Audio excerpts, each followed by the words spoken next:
નમસ્કાર મિત્રો, સ્વાગત છે તમારું અમારી YouTube ચેનલમાં। તો મિત્રો પીજીવીસીએલ એટલે કે પશ્ચિમ ગુજરાત વીજ કંપની લિમિટેડ દ્વારા લાઇનમેનની પોસ્ટ પર ભરતી જાહેર કરવામાં આવેલી છે। તો આ ભરતી વિશે આપણે તમામ માહિતી એક જ વિડીયોમાં મેળવીશું, પરંતુ તે પહેલા વિડીયો ગમે તો લાઈક અને શેર કરી દેજો, ચેનલમાં નવા હોય તો ચેનલને સબસ્ક્રાઇબ કરી દેજો। તો ચાલો મિત્રો વિડીયોની શરૂઆત કરીએ।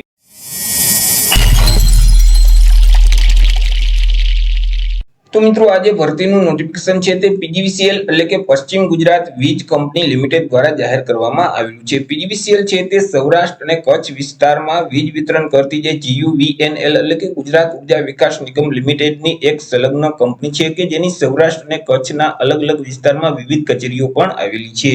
તો મિત્રો અહીં જે એપ્રેન્ટિસ એક્ટ 1961 ની જે જોગવાઈ છે તે જોગવાઈ મુજબ પીજીવીસીએલ અંતર્ગત એપ્રેન્ટિસ લાઇનમેનની જે જગ્યાઓ ખાલી છે તો તે જગ્યાઓ ભરવા માટે લાયકાત ધરાવતા જે ઉમેદવારો છે તો તે ઉમેદવારોએ ભરતી પ્રક્રિયા માટે જરૂરી દસ્તાવેજો સાથે ઉપસ્થિત રહેવા માટે અહીં પીજીવીસીએલ દ્વારા જણાવવામાં આવેલું છે।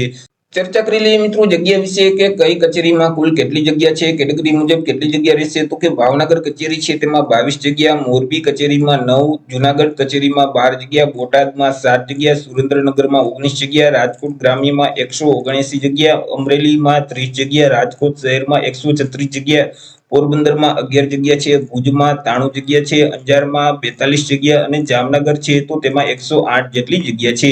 આવી રીતે કુલ જગ્યાની વાત કરીએ તો 668 જેટલી જગ્યા છે કે જેમાં મિત્રો સામાન્ય વર્ગના ઉમેદવાર માટે 191 જેટલી જગ્યા છે, એસસીબીસી એટલે કે મિત્રો સામાજિક અને શૈક્ષણિક રીતે પછાત વર્ગના ઉમેદવાર માટે 145 જેટલી જગ્યા છે, ઈડબ્લ્યુએસ કેટેગરીના ઉમેદવાર માટે 135 જેટલી જગ્યા છે, એસટી કેટેગરીના ઉમેદવાર માટે 161 જગ્યા, જ્યારે એસસી કેટેગરીના ઉમેદવાર છે તેમના માટે 36 જેટલી જગ્યા છે। ચર્ચા કરી લઈએ મિત્રો એજ્યુકેશન ક્વોલિફિકેશન એટલે કે શૈક્ષણિક લાયકાત વિશે। અરજી ફોર્મ ભરવા માટે ઉમેદવારની શૈક્ષણિક લાયકાત કેટલી હોવી જોઈએ? તો કે અહીં ઉમેદવારોએ કોઈ પણ સરકાર માન્ય બોર્ડમાંથી રેગ્યુલર મોડમાં ધોરણ 10 ની પરીક્ષા પાસ કરેલ હોવી જોઈએ।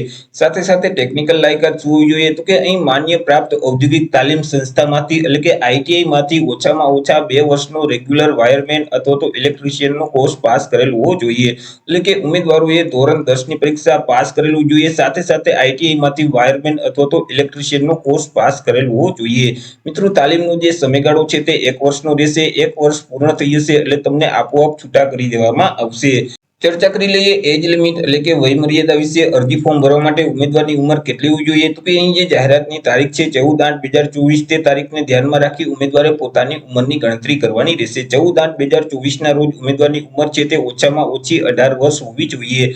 વધુમાં વધુ ઉંમર કેટલી હોવી જોઈએ? તો કે બિન અનામત વર્ગના તમામ ઉમેદવારની ઉંમર વધુમાં વધુ 25 વર્ષની હોવી જોઈએ। અનામત વર્ગના ઉમેદવાર છે તેઓને સરકારશ્રીના ધારાધોરણો મુજબ ઉંમરમાં છૂટછાટ આપવામાં આવશે, જેથી કરી અનામત વર્ગના તમામ ઉમેદવારની ઉંમર છે તે વધુમાં વધુ 30 વર્ષની હોવી જોઈએ। તે સિવાય દિવ્યાંગ ઉમેદવાર છે તેમની ઉંમર વધુમાં વધુ 35 વર્ષની હોવી જોઈએ। તે સિવાય મિત્રો પીજીવીસીએલ ના કર્મચારીના જે બાળકો છે તેમની જે ઉંમર છે તે વધુમાં વધુ 40 વર્ષની હોવી જોઈએ। મિત્રો અહીં સ્ટાઇપેન્ડ વિશે ચર્ચા કરીએ તો અહીં સરકારશ્રીના નિયમ છે તે મુજબ મિત્રો અહીં ધારાધોરણો મુજબ ઉમેદવારને દર મહિને સ્ટાઇપેન્ડ આપવામાં આવશે અને આ જે ભરતી છે તેમાં માત્ર પુરુષ ઉમેદવાર જ અરજી કરી શકશે। ચર્ચા કરી લઈએ અરજી ફોર્મ વિશે। તો અહીં મિત્રો કોઈ પણ પ્રકારનું અરજી ફોર્મ તમારે ભરવાનું રહેતું નથી, ડાયરેક્ટ તમારે શારીરિક ક્ષમતા કસોટી આપવાની રહેશે। શારીરિક ક્ષમતા કસોટી છે તે અલગ અલગ વર્તુળ કચેરી ખાતે લેવામાં આવશે, ત્યાં તમામ ડોક્યુમેન્ટ સાથે લઈ જવાના રહેશે અને 9:30 થી 5 વાગ્યા સુધીમાં તમારે ત્યાં હાજર રહેવાનું રહેશે। મિત્રો અહીં જિલ્લા વાઇઝ લિસ્ટ આપવામાં આવેલું છે, આ બાજુ અહીં જિલ્લાનું નામ આપવામાં આવેલું છે, તે જિલ્લા માટે કઈ તારીખે ટેસ્ટનું આયોજન કરવામાં આવેલું છે તે તારીખ અહીં આપવામાં આવેલી છે, કયા વર્તુળ કચેરી ખાતે તેનું આયોજન કરેલ છે તે કચેરીનું નામ અને અહીં કચેરીનું સરનામું પણ આપવામાં આવેલું છે।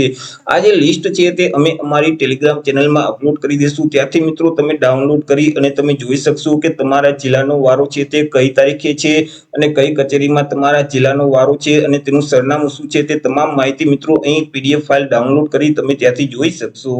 મિત્રો અહીં શારીરિક ક્ષમતા કસોટીમાં તમારે થાંભલો છે તે ચડવાનો રહેશે, થાંભલો ચડવાની કસોટી આપવાની રહેશે અને 50 સેકન્ડમાં મિત્રો આ કસોટીને તમારે પૂરી કરવાની રહેશે। મિત્રો શારીરિક ક્ષમતા કસોટીમાં પાસ થનાર ઉમેદવાર છે તો તેમની એક પસંદગી યાદી તૈયાર કરવામાં આવશે। તમે જે આઈટીઆઈ ની પરીક્ષા પાસ કરેલ છે તેમાં જે કુલ માર્ક મેળવેલ છે, કુલ ટકાવારી મેળવેલ છે તેના આધારે એક મેરિટ લિસ્ટ તૈયાર કરવામાં આવશે અને મેરિટના આધારે ઉમેદવારનું સિલેક્શન કરવામાં આવશે।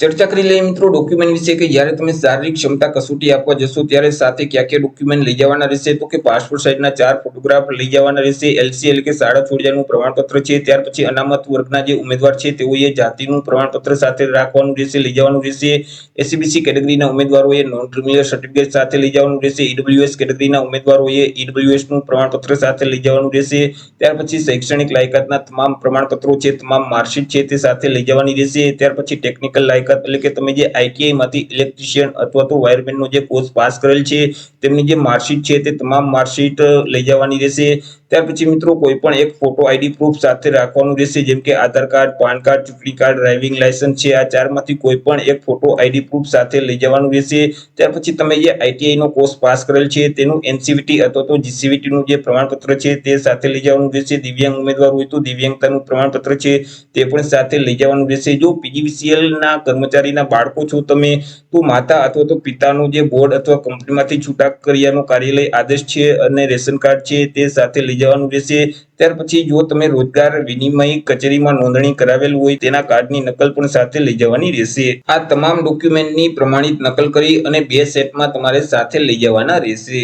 તો આવી રીતે મિત્રો પીજીવીસીએલ તરફથી એપ્રેન્ટિસ એક્ટ 1961 અંતર્ગત લાઇનમેનની પોસ્ટ પર ભરતી જાહેર કરવામાં આવેલી છે. તો આશા રાખું છું વિડીયો પસંદ પડ્યો હશે. વિડીયો પસંદ પડ્યો હોય તો લાઈક અને શેર કરી દેજો. ચેનલમાં નવા હોય તો ચેનલને સબસ્ક્રાઇબ કરી દેજો.